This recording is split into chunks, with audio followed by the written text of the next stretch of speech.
گنجینه در این عالم ویرانه نماز است.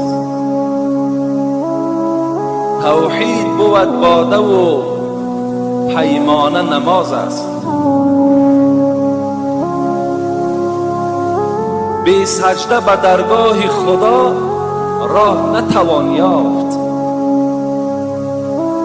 گر کعبه روانی در آن خانه نماز است.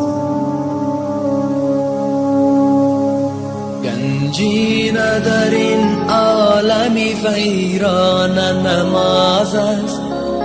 توحید بود باده و پیمان نماز است.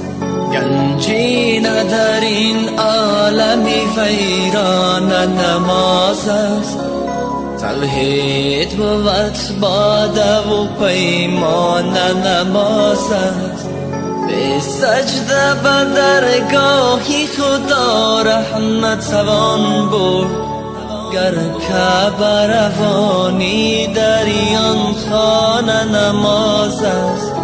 به سجده به درگاهی خدا ره نتوان برد. گر کعبه روانی در آن خانه نماز است.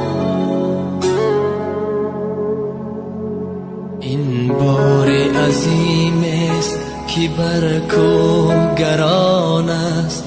این نور درونی دل عشاق نهان است. غافل جز تعظیم خدای تو چی دانی؟ یک سجده آگاه بهای دو جهان است. گنجینه در این عالم ویران نماز است. توحید بود باده و پیمان نماز است. به سجده به درگاهی خدا ره نتوان بود. گر کعبه روانی در آن خانه نماز است.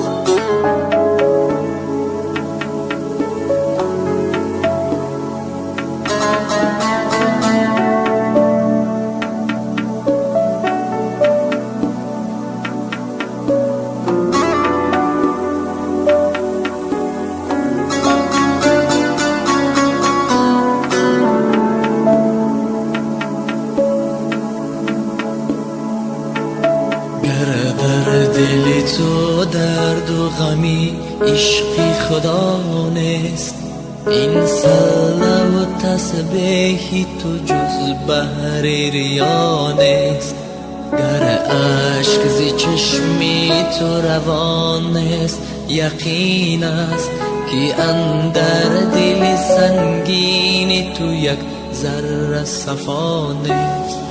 برخیز که این عمر تو چون باد روان است.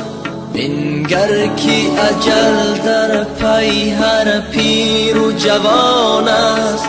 با گریه مصفا بکن آینه دل را. تا کی همه دعوای تو از روی زبان است. برخیز که این عمر تو چون باد روان است.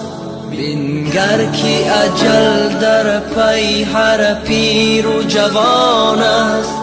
با گریه مصفا بکن آینه دل را. تا کی همه دعوای تو از روی زبان است.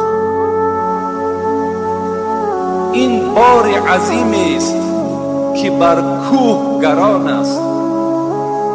این نور درونی دل عشاق نهان است. غافل جز تعظیم خدای تو چی دانی؟